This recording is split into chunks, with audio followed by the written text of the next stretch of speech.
that that person's moving in, they're not going to be able to sustain that. You know, whether you've gone to uni, whether you remember leaving home for the first time, you needed support. And John makes a very interesting point around money as well. A lot of this isn't about money. You know, this is where volunteers come in.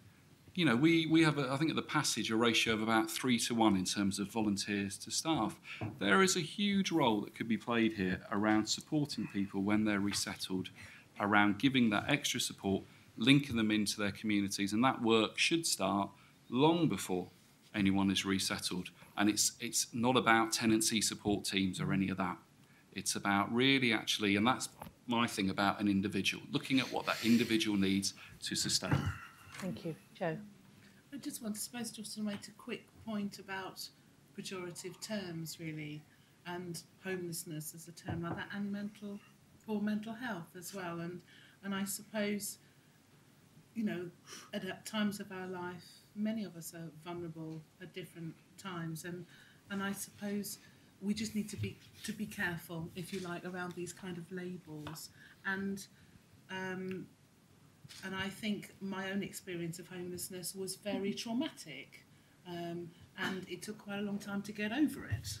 And it wasn't street homelessness at all, but it was difficult, and it took me a long time. And for a long time, when we were in temporary accommodation, I felt like my life was on hold, and I couldn't invite friends back, you know, and I went to the mother and toddler group, and I couldn't have anybody back, and that's such a tiny little snapshot of what it must be like. And so I suppose it's just about recognising that mental health is, so individual, and poor mental health is individual, and being careful about labels. And I just wanted to pick up as well this idea that around a home being a place where something flourishes, and this sense of belonging, roots and security, and really picking up on the point that Mick has made about us and it being a relationship, about being a place where those things are possible, where the stuff is there that people can grow, and then the person being able and ready and prepared, to go there and to do it and to engage with that process. Thank you. I've got two gentlemen, I think. There's one with a hand there. There's also a gentleman before, am I right? You go second. Okay. So I'll stand up. Alistair Murray from Housing Justice. I think it's a really interesting question, and there's quite a lot of the comments that the panel have made so far that chimed with me. I think the sort of follow-on question is, if it is about mental health, then what difference does that make to the way we respond? I think that's almost the more interesting question than whether or not it's about mental health or not. But, and I'm glad that John hasn't said this evening something I think he said a couple of years ago, that lots of homeless people need to be sectioned to be taken off the streets, that that's the solution, because I wouldn't agree with that. But I do... I never said that. Well, I saw that, what was it, Your Shout programme that you did? Sorry? The Your Shout that you did? No, what I said was that if people were on the streets and they were mentally ill, I personally believe that anybody who sleeps out and is harming their mental health, I want the 1983 Mental Health Act to be used correctly. And I'm a firm believer in, I don't care whether you want to be helped, if you are not capable of helping yourself. Yeah. I think the sign of a democratic, just society is that you take responsibility for the lives of people who can't help themselves. And there's too many of them in homelessness who are left to die. And I've seen them, and I've been to their funerals, and I don't want to keep going to the same person's funeral, because they all have the same problems, whether they're individuals or not.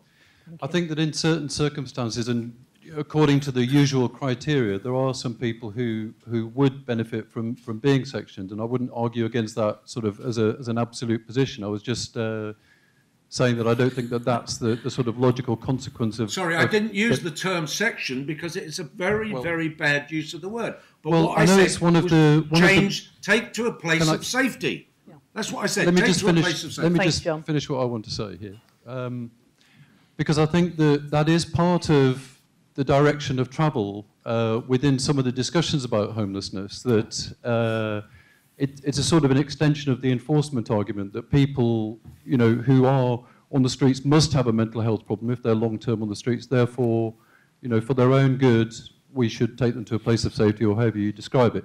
Now, I think there's a lot to say about that, but I want to, if you like, move to another idea, which is that if it is about people's mental, social, psychological, personal difficulties, then the answers are going to lie in relationships, really, and it's about good relationships with people.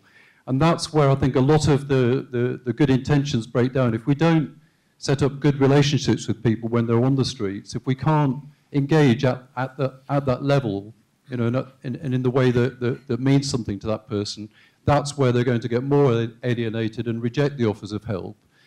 And that's, I also think, coming from housing justice, you'd expect me to say this, I guess, but that's where the church volunteers, I think, do have something that has to be looked at very carefully by all of the other services in terms of that quality of, they're responding from the heart, they're volunteers, as has been said by people on the panel, they're not responding, because they're paid to respond, if you like. Not that you can't respond well even if you're paid to respond, but you know what I'm saying about that I think that's the thing that's missing, really, in a lot of the discussions about how we respond. It's including and involving and supporting the work that volunteers are doing out on the streets regularly, for example, those who are doing the soup runs.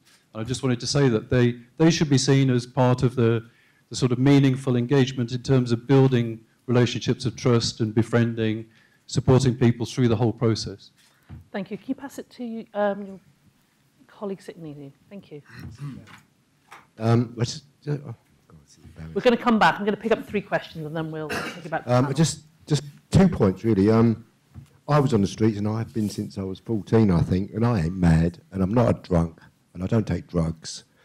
But that's all I hear. Oh, they're all drunk. So I'm on the streets, not a bank account, and I was never without money.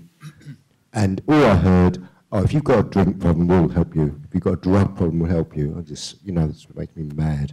And there's a lot of sane people on the street. I work with them now, and there are a lot of people that haven't got those problems. The second point, a bit controversial, but you did say earlier that there's some marvellous workers, but not to mention the Housing Association, a lot of their workers are rubbish. Absolute rubbish. They've been to my flat and I phoned them out. These are paid workers. On the other side of that, there's some really good work going on as well. But just look at your workers. Thank you for that controversial point.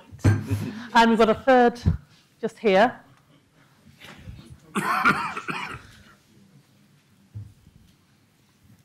Hi.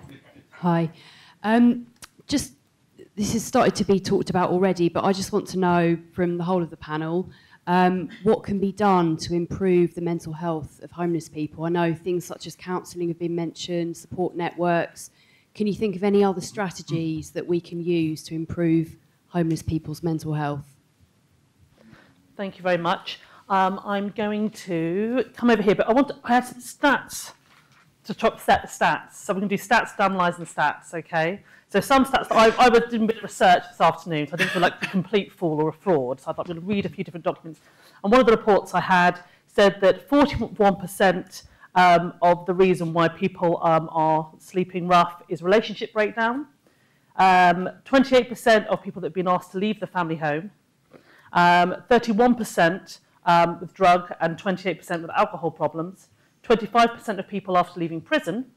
19% mental health problems. And others, for example, evictions, benefits. And now, I suppose what we need to say is that stats can be interpreted lots of different ways. You could say that 3/4 of those lists actually could be related to mental health or not. And I think we've got to acknowledge a spectrum. And all of us, I mean, as we know the stats, is it something like 1/3 of people in their lives will experience mental health problems, something along those lines? So I think that has to be acknowledged. 1 in 4, thank you, my experts on the panel. So I'm going to hand over to Jenny next and we'll move along. Oh, there's lots of things to have a go at there, but as other people have spoken, I'll take my space. On the statistics, you always have to be cautious because the situation changes all the time.